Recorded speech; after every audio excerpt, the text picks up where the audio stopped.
तर एखाद्या नागरिकावर जेव्हा अन्याय होतो तेव्हा नागरिक पोलिसांकडे धाव घेतात। पण जेव्हा पोलिसांकडूनच अन्याय होतो तेव्हा काय करायचं असा मोठा पेच निर्माण झाल्याचे अनेक उदाहरण आहेत। पुण्यातल्या कोथरूड परिसरामध्ये 2 तरुणींना 3 महिन्यांपूर्वी हाच अनुभव आला। मात्र यामुळे खचून न जाता त्यांनी आपली लढाई कोर्टात नेली।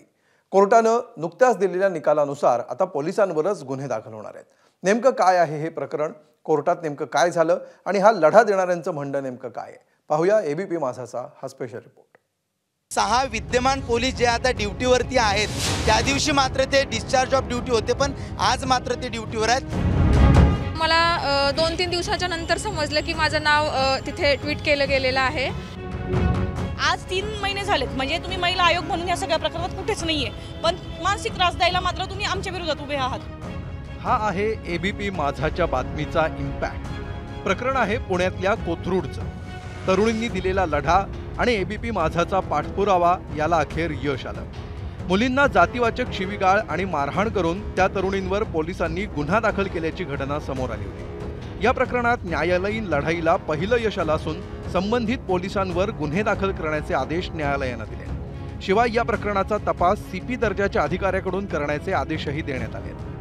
6 विद्यमान पोलीस जे आता ड्युटीवरती आहेत, त्या दिवशी मात्र ते डिस्चार्ज ऑफ ड्युटी होते, पण आज मात्र ते ड्युटीवर आहेत। असे 6 पोलीस कर्मचारी आहेत। एक कर्मचारी निवृत्त आहे आणि एक पोलीस कर्मचाऱ्यांची मैत्रीण आहेत। असे 8 आरोपी असणार आहेत आणि यांच्यावर जे गुन्हे दाखल झालेले आता भारतीय न्याय संहिता section 310/2, section 140(3), section 351(3), section 74, section 333 आणि atrocity ॲक्टच्या section 31R, 31S, 31W, 12 या गंभीर सेक्शन अंतर्गत गुन्हे दाखल झालेले आहेत। आम्ही तिथे फक्त खूप साधी मागणी घेऊन गेलेलो होतो की आमची FIR दाखल करून घ्या। त्यासाठीच कोथरूड पोलीस स्टेशनला आलो होतो, त्यासाठी CP साहेबांना पण भेटायला गेलो होतो। अर्ज आम्ही तिथे रितसर दिलेला होता की आम्ही शांततापूर्व मार्गाने इथे बसणार आहोत। असा अर्ज असतानाही आमच्यावरती गुन्हा दाखल केला, तरीसुद्धा आम्ही 175(3) प्रायव्हेट कंप्लेंट दाखल करत शिवाजीनगर कोर्टात आम्ही आमची फिर्याद दाखल केली। पुण्यातील कोथरूड भागात तपासाच्या नावाखाली 2 मुलींसोबत गैरव्यवहार केल्याचं प्रकरण समोर आलं होतं। पोलिसांनी जातीवाचक शिवीगाळ आणि मारहाण केल्याचा तरुणींनी आरोप केला। या घटनेविरोधात आंदोलन उभं राहिलं। पोलीस आयुक्तालयासमोर तरुणींसह अनेकांनी ठिय्या दिला। त्यानंतर सरकारी कामात अडथळा आणल्याचा तरुणींवरच गुन्हा दाखल झाला। तरुणींनी पुणे सत्र न्यायालयात धाव घेतली। पोलिसांवर गुन्हे दाखल करून CP दर्जाच्या अधिकाऱ्याकडून तपास करण्याचे आदेश कोर्टानं दिले। या प्रकरणात महिला आयोगाच्या अध्यक्षा रुपाली चाकणकरांनी केलेलं ट्विटही वादग्रस्त ठरलं होतं। पीडित तरुणीच्या नावाचा उल्लेख करत करण्यात आलेलं हे ट्विट डिलीट करण्याची विनंती करूनही त्यांनी ऐकलं नसल्याचा दावा तरुणीनं केलाय। मी परिक्रमासोबतच होतो, तर मला 2-3 दिवसाच्या नंतर समजलं की माझं नाव तिथे ट्वीट केलं गेलेलं आहे। त्याचा मला मानसिक खूप त्रास झालेला आहे, कारण माझ्या घरच्यांना अजूनही काहीच माहीत नाही याच्याबद्दल। आणि त्यांनी ते नव्हतं करायला पाहिजे। ईमेल पाठवलं त्यांना, मी परत ईमेल पण पाठवलेला, रिक्वेस्ट केलेली मी त्यांना की माझं नाव काढलं गेलं पाहिजे, काढलं जावं, पण त्याच्यानंतर पण त्यांनी जवळजवळ अजून पण त्यांनी माझं नाव काढलेलं नाहीये। मुद्दा असा आहे की 3 तारखेला आम्ही त्यांच्याकडे तक्रार दाखल केली होती, ऑफिशियल तक्रार दाखल केलेली आहे, ईमेल पाठवलेला आहे। त्याच्यावर त्यांनी आमच्या बाजूने ते उभे राहिलेच नाहीत की ह्या पोरींच्या महिला आयोग आहे त्या पोरींच्या बाजूने उभं राहावं, असं काही त्यांनी काही केलेलं नाही।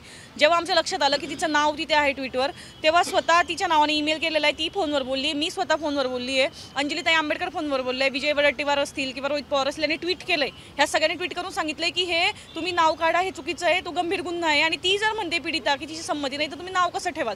आज 3 महिने झालेत, म्हणजे तुम्ही महिला आयोग म्हणून या सगळ्या प्रकरणात कुठेच नाहीये, पण मानसिक त्रास द्यायला मात्र तुम्ही आमच्या विरोधात उभे आहात। तर या लढ्यातलं पुढचं पाऊल म्हणून रुपाली चाकणकरांवरही गुन्हा दाखल होऊ शकतो असा इशारा पीडितेच्या वकिलांनी दिलाय। भारतीय न्याय संहितेमध्ये क्रिमिनल डिफेमेशन आहे।